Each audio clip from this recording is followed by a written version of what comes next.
साल पुरानी मस्जिद को और रातों रात उस मलबे को उठाकर फेंक दिया गया। और तोड़ने की वजह क्या बताई गई कि एसडीएम साहब का घर बाजू था। एसडीएम साहब को फजर की अजान से तकलीफ होती थी तो उन्होंने कहा कि मस्जिद को तोड़ दो, क्यों हमारे बाप जागी रही है कि तुम्हारी नींद खराब होगी और तुम मस्जिद को तोड़ दोगे? क्या कानून नहीं है भारत में? क्या संविधान खत्म हो चुका भारत में कि एसडीएम बगैर कोर्ट के ऑर्डर के तोड़ देगा? आप बताइए, तोड़ दिया गया। अरे कौन थे एसडीएम पूछो, मैं मीडिया के सामने पूछ रहा, अखिलेश यादव को पूछो। इनका एक भाई धर्मेंद्र यादव एमपी है, था बिहार गया बनायूं से। मेरे सामने पार्लियामेंट में धर्मेंद्र यादव ने ये जो एसडीएम की मौजूदगी में बदायूं की मस्जिद को शहीद किया गया, धर्मेंद्र यादव ने उसकी शादी में शिरकत की थी। क्या योगी हिंदू वोट को नहीं ले रहे हैं? क्या समाजवादी पार्टी हिंदू वोट को नहीं ले रही है? समाजवादी से पूछेंगे तो बोलेंगे हम यादव वोट को लेते हैं। तो यादव क्या मुसलमान है या हिंदू है? लेते हैं ना वो, इसलिए तो जीते हैं ना यहाँ पर। ये मैं नहीं कह रहा हूँ, दिल्ली में एक ऑर्गेनाइजेशन है CSDS। हमारे मीडिया के लोग सोच रहे होंगे कि मसाला मिल गया 6 बजे से इसकी शादी करेंगे वो। तुम नहीं कर सकते, मैं परेशान हूं। अब जा रहा हूं, इंतजार में बैठे हैं, 3 दिन का हिसाब देना है हमको। मगर मीडिया के हमें मसाला मिल गया। अरे मगर बेटा तो यही बोलता है ना प्यारे, बेटा तो यही बोलता है कि 2019 के चुनाव में बीजेपी एनडीए को 50% हिंदू वोट मिला। कितना मिला? डरो मत बोलो, डरो मत बोलो। और उत्तर प्रदेश के चुनाव में बिस्मिल्लाहिर्रहमानिर्रहीम, अल्हम्दुलिल्लाह अज़ान के लिए थोड़ा सा वक्फा दिया गया। हमने मस्जिद से अज़ान सुनी। क्या हुआ था बाराबंकी में इसी साल 17 मई को बाराबंकी में 100 साल पुरानी मस्जिद को शहीद कर दिया गया। किया गया था मार्च 17-20 को। उस वक्त के एसडीएम जो अभी प्रमोशन पर सीडीओ बन चुके हैं, उन्होंने मार्च से लोगों को, अवाम को मस्जिद में नमाज अदा करने से रोक दिया। करीब 50-60 लोगों पर मुकदमा ऐद किया, जेल को भिजाया, NSA लगाया। और फिर मई 17 को योगी सरकार ने नरेंद्र मोदी की तारीख से बाराबंकी की मस्जिद को शहीद किया। उसको मैं कहता हूं अंग्रेजी में पॉलिटिकल डिमोलिशन था। उस वक्त दिल्ली में यह खबर चल रही थी कि शायद योगी को हटाया जाएगा, तो योगी ने गर्मी पैदा करने के लिए अपने ऑफिसर से कहा कि तोड़ दो मस्जिद को, बाराबंकी की जो 100 साल पुरानी मस्जिद थी। किसने आवाज उठाई उसके बारे में? किसने मीडिया के सामने जाकर, आवाम के दरमियान में जाकर कहा कि यह मस्जिद है, इसको शहीद नहीं करना चाहिए था? कौन आवाज उठाया? क्या ये बीएसपी सपा के लोगों ने आवाज उठाई? क्या उन्होंने कहा कि हम चलेंगे, चलकर मस्जिद को आबाद करेंगे? मेरे अजीज दोस्तों और बुजुर्गों, 100 साल पुरानी मस्जिद को एसडीएम ने कहकर कह दिया कि इलीगल स्ट्रक्चर है, गैर कानूनी तौर पर इसको बनाया गया। और एसडीएम को मालूम होना चाहिए कि सुप्रीम कोर्ट का कानून है, वक्फ का यूजर भी वक्फ हो जाता है। 100 साल पुरानी मस्जिद को एसडीएम ने तोड़ दिया बगैर कोई नोटिस के, बगैर कोई कोर्ट के ऑर्डर। जबकि इलाहाबाद हाईकोर्ट का ऑर्डर था कि कोविड का 2nd वेव चल रहा है, लोगों की लाशें पानी पर गिर रही थी, गंगा पर कुत्ते लाशों को लूट कर खा रहे थे। योगी और मोदी के सरकार में इंसानियत अपनी सांसें तोड़ रही थी, ऑक्सीजन नहीं मिलने की बुनियाद पर लोग तड़प रहे थे, बिस्तर तलाश कर रहे थे। तो ये ऐसी हुकूमत योगी और मोदी की कि आवाम को ऑक्सीजन पहुंचाए, दवा पहुंचाए, लाशों को जलाने के लिए लकड़ी पहुंचाए या जमीन दिए, वो नहीं किए, मस्जिद को जाकर शहीद कर दिए। 100 साल पुरानी मस्जिद को और रातों रात उस मलबे को उठाकर फेंक दिया गया। और तोड़ने की वजह क्या बताई गई कि एसडीएम साहब का घर बाजू था, एसडीएम साहब को फजर की अजान से तकलीफ होती थी, तो उन्होंने कहा कि मस्जिद को तोड़ के हमारे बाप जाके रहे कि तुम तुम्हारी नींद खराब होगी और तुम मस्जिद को तोड़ दोगे। क्या कानून नहीं है भारत में? क्या संविधान खत्म हो चुका भारत में कि एसडीएम बगैर कोर्ट के आर्डर के तोड़ देगा? आप बताइए, तोड़ दिया गया। अरे कौन थे एसडीएम पूछो, मैं मीडिया के सामने पूछ रहा, अखिलेश यादव को पूछो। इनका एक भाई धर्मेंद्र यादव एमपी है, था बिहार गया बदायूं से। मेरे सामने पार्लियामेंट में धर्मेंद्र यादव ने ये जो एसडीएम की मौजूदगी में बदायूं की मस्जिद को शहीद किया गया, धर्मेंद्र यादव ने उसकी शादी में शिरकत की थी।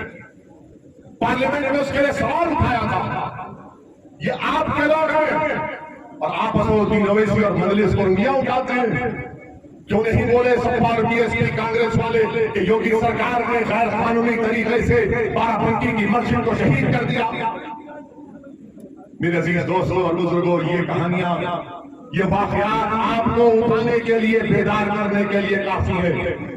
मेरी आपसे दरबंदाना अपील है कि समझिए इस बात को, समझिए इस बात को कि अगर आज आप बेदार नहीं होंगे, आप सिर्फ वोट डाल दिया है इन तमाम लोगों को, मगर क्या कभी आपने सोचा कि आपको क्या मिला? क्या मिला? उत्तर प्रदेश में 60 साल से आप सेकुलरिज्म के नाम पर वोट डाल दिया है। मैं सेकुलरिज्म के खिलाफ नहीं हूं, मैं उस सेकुलरिज्म के खिलाफ हूं जो पॉलिटिकल सेकुलरिज्म, जो सियासी सेकुलरिज्म है। पूछिए कभी आप खुद अपने आप से सवाल करिए कि बहुजन समाज हो, कांग्रेस हो, समाजवादी हो, बीजेपी हो, क्या इनके मन से लफ्ज मुसलमान निकलता है? कभी आपने सुना इनके मन से मुसलमान का लफ्ज सुनते हुए? क्यों नहीं बोलते मुसलमान? क्यों नहीं बोलते मुसलमान का नाम क्यों नहीं लेते? क्या भारत के 14% आबादी भारत के अव्वल दर्जे की शहरी नहीं है कि तुम अपनी जबान को हमारा नाम लेने से कतराते हो? तुम क्यों डरते हो? क्यों शर्मिंदगी महसूस करते हो? ये सवाल मेरा बीजेपी से भी है, सपा से भी है, बीएसपी से भी है। आज ये माहौल बनाकर रख दिया गया कि ये बड़े बड़े लोग जो वोट तो चाहते हैं मगर नाम देना पसंद नहीं करते मुसलमानों का, और वो ऐसी उंगलियां उठाते हैं। मैं नाम लूंगा मुसलमानों का जब तक जिंदा रहूंगा, इसलिए क्यों लूंगा बताता हूं। इसलिए कि भारत के कानून के लिहाज से मुसलमान माइनॉरिटी है। भारत के संविधान आर्टिकल 29 और 30, 29 और 30 के मुताबिक अक़लियतों को हुकूक दिए गए जिसमें मुसलमान शामिल हैं, मगर ये लोग कुछ आवाज नहीं उठाएंगे, खामोश बैठे रहेंगे। अब इलेक्शन आ गया तो सब बड़ी बड़ी मीठी मीठी बातें करेंगे। अरे आवाज तो उठाओ, बात तो करो, मगर लफ्ज़ मुसलमान का नाम लेना नहीं चाहते। उत्तर प्रदेश के मुस्लिम अक़लियत को मैं पैगाम देने आया हूं कि आप वोट डाल दिया है, मगर आप नेता कब बनेंगे? आप लीडर कब बनेंगे? क्या बाराबंकी के किसी नौजवान में यह काबिलियत नहीं है कि वो बाराबंकी के मुस्लिम अक़लियत का नेता बनकर उनकी क़यादत कर सके? आपने काबिलियत नहीं है? क्या आपको काबिलियत नहीं है? मेरे सवाल का जवाब दीजिए आप। क्या आप में हिम्मत नहीं है नेता बनने की? क्या आप डरते हैं किसी से? तो फिर नेता बनो।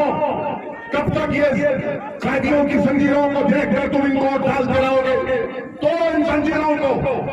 हम एक आजाद कौम है भारत में। हुक्मरान कोई भी हो, योगी हो, मोदी हो या किसी का हो, मगर वो हुक्मरान है, वो बादशाह नहीं है, वो प्रधानमंत्री है, वो चीफ मिनिस्टर है। हम किसी के गुलाम नहीं हैं। मगर आप डरते क्यों हैं? आपको नजरअंदाज करना पड़ेगा। मेरे अजीज दोस्तों और बुजुर्गों, यकीनन ये जुल्म की चंद वाक़यात मैं आपके सामने रखा हूं, मगर आपको जवाब देना जमहूरी तरीके से। मैं यहां पर मुझे वाक़या याद आ रहा है कि जब हज़रत यूसुफ अलैहिस्सलाम की नीलामी हो रही थी मिस्र में, तो एक ज़ईफ़ बुढ़िया वो भी गई कि हजरत यूसुफ की अलैहिस्सलाम की नीलामी हो रही है, तो लोगों ने कहा तू गरीब है, बुढ़िया है, तेरे पास दौलत नहीं है, तू क्यों जा रही है? तो उस बुढ़िया ने कहा कि मैं इसलिए जा रही हूं कि मैं जानती हूं कि मेरे पास दौलत नहीं है, कुछ नहीं है, मगर मैं अपना नाम उन लोगों में लिखाना चाहती हूं जो हजरत यूसुफ अलैहिस्सलाम को खरीदना चाहते थे, ताकि अल्लाह को मालूम हो जाए कि मैं गई थी वहां पर। आज हम पर जमीन तंग कर दी जाती है मार्चिंग के नाम पर। रकबर खान को जलाया गया आग में, तो मुझे हजरत इब्राहिम अलैहिस्सलाम ने जो नमरूद ने आपके लिए आग तैयार की थी, वो आग आसमानों को छू रही थी, और एक चिड़िया थी जिसने अपने तमाम चिड़ियों से कहा कि चलो हम अपनी चोंच में पानी लेकर उस नमरूद की आग को बुझाते हैं। तो चिड़ियाओं ने कहा हमारी चोंच इतनी सी, कितना पानी आएगा, आग तो आसमानों को छू रही है, क्या हमारे इतने से पानी से आग बुझेगी? तो उस खूबसूरत चिड़िया ने कहा कि आग बुझती है या नहीं बुझती है मुझे उससे मतलब नहीं है, अल्लाह ने मुझे ये दी है ताकत कि मैं अपनी चोंच में पानी लेकर उस आग पर डालूं तो अल्लाह कबूल कर लेगा उसको। और वो चिड़िया अपने चोंच में पानी लेकर डालती है आग पर, नमरूद की आग पर। अल्लाह हुक्म फरमाता है आग को कि आग बंद हो जाओ मेरे इब्राहिम। तो क्यों तुम अपने आप को कमजोर समझते हो? जब एक चिड़िया अपने चोंच में पानी लेकर आग पर डालती है, और अगर अल्लाह राजी होगा तो इंशाअल्लाह ताला ये जालिमों के दरबार, इनके चिराग, इनकी आग सब बुझ जाएगी इंशाअल्लाह। मगर याद रखो, तुमको और हमको कोशिश करना पड़ेगा, कदम उठाना पड़ेगा, चलना पड़ेगा, जिद्दोजहद करना पड़ेगा, ईसार और कुर्बानी के मज़ारे पेश करना पड़ेगा। अपने खरीद दर को आने मत दीजिए। भारत का संविधान आपको अपनी आवाज उठाने की इजाजत देता है, वो संविधान जिसको बाबा साहेब अम्बेडकर ने बनाया था। मेरी इज्जतदार मां और बहनों, मेरे बुजुर्गों, मेरे गयूर नौजवान साथियों, असदुद्दीन ओवैसी आपको एक पैगाम देने आया है कि आप अपनी जमात को मजबूत करिए। मैं चार मीनार की गलियों से निकलकर बाराबंकी के इन गलियों में आया हूं, तो मेरा आने का मकसद अपनी शोहरत या अपनी अना की तस्कीन नहीं है। मेरे आने का बुनियादी मकसद यह है कि आप नेता बने, आपकी सियासी क़ियादत बने, आप लीडर बने, आपकी लीडरशिप बने, ताकि कल कोई जाकर किसी मस्जिद को बगैर किसी वजह के, कानूनी वजह के शहीद ना कर दे। अगर आपकी आवाज होगी, आपका नुमाइंदा होगा, तो आपके नाइंसाफियों के दौर का खात्मा होगा। छोड़िए इन लोगों की इन बातों को।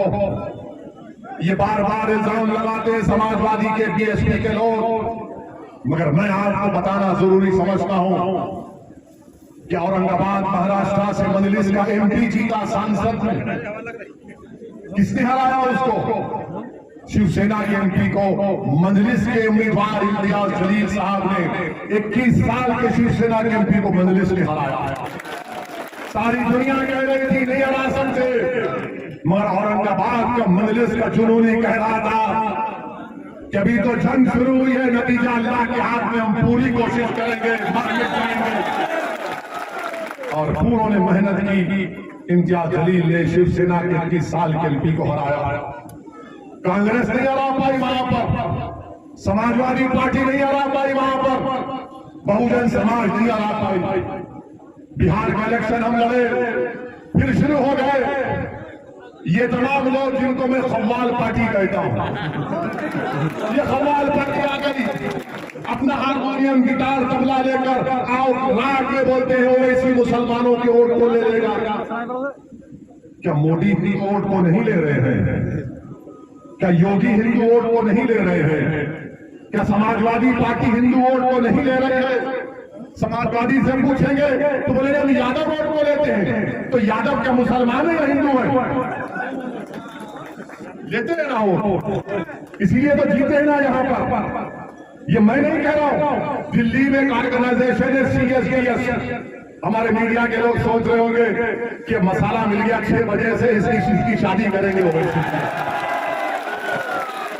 तुम नहीं कर सकते, मैं परेशान हूं। अब जा रहा हूं, इंतजार में बैठे हैं, 3 दिन का हिसाब देना है हमको। मगर मीडिया के नाम मसाला मिल गया, अरे मगर डेटा तो यही बोलता है ना प्यारे। डेटा तो यही बोलता है कि 2019 के चुनाव में बीजेपी एनडीए को 50% हिंदू वोट मिला। कितना मिला? डरो मत बोलो, डरो मत बोलो।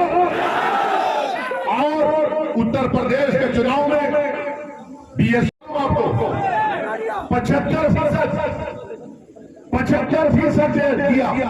और उत्तर प्रदेश के हमारे भाइयों ने कितना वोट दिया मोदी को मालूम आपको? 51%, 50%।